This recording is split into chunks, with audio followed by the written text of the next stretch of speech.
Salut Internet! Le 18 novembre 2021, le Parlement français adopte définitivement une proposition de loi visant à lutter contre la maltraitance animale et conforter le lien entre les animaux et les hommes.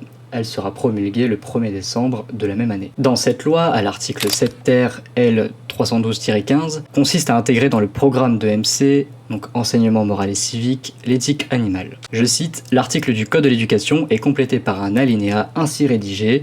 Accrochez-vous, l'enseignement moral et civique sensibilise également à l'école primaire, au collège et au lycée les élèves au respect des animaux de compagnie. Il présente les animaux de compagnie comme sensibles et contribue à prévenir tout acte de maltraitance animale. Eh bien nous y sommes. 3 ans après, donc cet axe d'enseignement complète le programme de MC en cette rentrée 2024. Donc cette info, je l'ai vue grâce à la newsletter, pour être totalement transparent, le média positif. Voilà, si vous connaissez, j'ai découvert ça il n'y a pas si longtemps. Et c'est pas trop mal. Eux-mêmes citent la source d'un article de la Fondation Droit Animal, publié le 9 août par Léa Le Faucheur. Donc comme je voulais pas me contenter de paraphraser l'article, et de toute façon j'ai pas inventé quoi que ce soit, hein, c'est la nouvelle et la nouvelle. Hein. Donc j'ai décidé de vous en lire l'essentiel. Donc il est par ailleurs en accès gratuit, le lien est dans la description. Donc l'éthique animale fait son entrée dans les programmes. Donc c'est une avancée notable dont il faut se réjouir. C'est pour ça que je fais cette vidéo. Donc le programme de MC du CP, qui entrera en application à la rentrée 2024, s'est vu complété de l'axe d'apprentissage, aborder la question du respect dû aux animaux de compagnie dans le cadre de la compétence, les règles collectives et l'autonomie. Dans ce cycle, les enseignants sont plus largement invités à initier les élèves à la distinction entre propriété personnelle et collective et à les aider à comprendre le respect qui est dû à l'environnement et au vivant, des espaces familiers aux espaces plus lointains qui sont les biens communs. Le programme indique également que le CP constitue une étape dans le renforcement d'une première acquisition des exigences du respect d'autrui et de la vie en société. L'éthique animale intervient alors davantage comme passerelle pour acquérir des compétences psychosociales et prosociales essentielles qui bénéficient autant aux humains qu'aux autres animaux. Donc si vous savez pas ce que ça veut dire prosocial, ne vous inquiétez pas, moi non plus je ne savais pas forcément avant cette vidéo, donc c'est un comportement qui consiste par exemple à aider autrui, sans forcément qu'on connaisse ni qu'on demande de contrepartie. Donc un enseignement qui bénéficie à tous. Donc en décembre 2023, la Fondation avait réuni chercheurs, enseignants, représentants de l'éducation nationale et acteurs de la société civile lors de son colloque « Connaître et respecter les animaux, un enjeu pour l'éducation nationale ».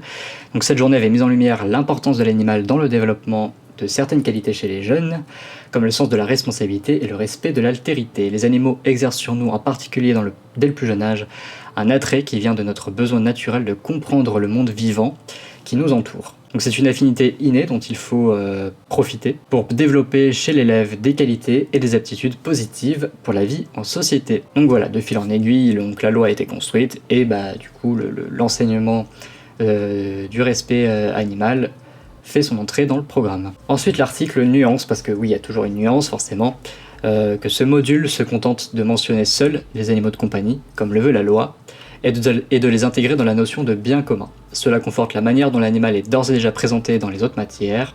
Il est soit considéré dans sa seule relation avec l'humain dans une vision utilitariste, soit à l'inverse faisant partie du grand tout de la biodiversité. Dans la pratique, on pourrait imaginer que ce module soit l'occasion d'inviter les élèves à dépasser ces notions et à aborder ce qui fait aussi de l'animal un individu. En effet, non seulement le programme amène plus largement les enfants à faire l'apprentissage de leur propre individualité, mais la proximité qu'ils entretiennent avec les animaux de compagnie qui les entourent, généralement traités comme des membres de la famille, peuvent les aider à identifier les intérêts propres de leurs compagnons. En revanche, au collège et au lycée, la sensibilisation au respect des animaux n'est pas prévue clairement au programme de MC. Les animaux sont bien mentionnés dans celui de 3e, mais comme illustration d'une forme de mobilisation citoyenne, ici la défense de la cause animale, et en seconde à l'évocation du droit environnemental et du statut d'objet de droit qu'il confère aux animaux. Donc voilà, en gros, ça va pas assez loin, et c'est pas forcément très clair non plus, mais ça reste un bon début, surtout qu'on est quand même assez mauvais en prévention